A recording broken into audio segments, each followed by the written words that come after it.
لك انذار انه نسحب مره ثانيه. في حال سحبوا مره ثانيه ما كان في مصاري بيبعثوا لك مانو عنك يصير تدفع ل3 شهور لقدام. في حال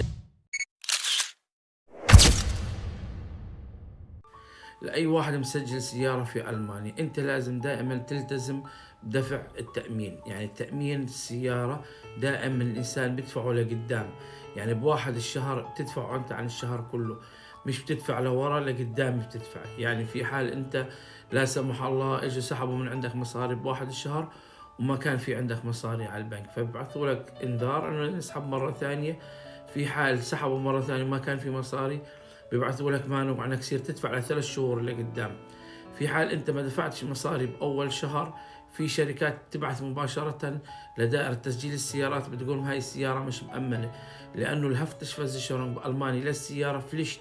يعني بالغصب عن أي واحد مسجل سيارة في ألمانيا لازم يسجل الفليشت، لأنه لا سمح الله أنت ضربت بعمرة، ضربت بسيارة حقها 100,000، ضربت دعست إنسان، فتكلفة المصاري كبيرة. ففي حال ما كانش عندك تأمين مين بده يدفع المصاري هاي كلياتها؟ فهون بصير مشكلة كبيرة.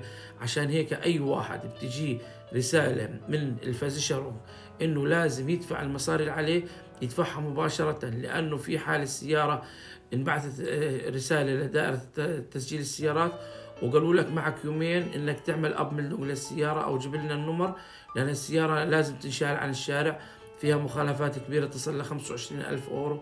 في حال لا سمح الله ما رديتش عليهم وخليت السيارة موجودة عندك من غير تأمين، مشكلة كبيرة كتير. الرجاء متابعة الموضوع بأسرع وقت ممكن. أي واحد عنده ما عندوش دفع لتأمين السيارة تاعيته يدفعها أول بأول عشان ما يتعرضش لمسؤولية كبيرة. تحياتي للجميع، أبو صالح الدلكي.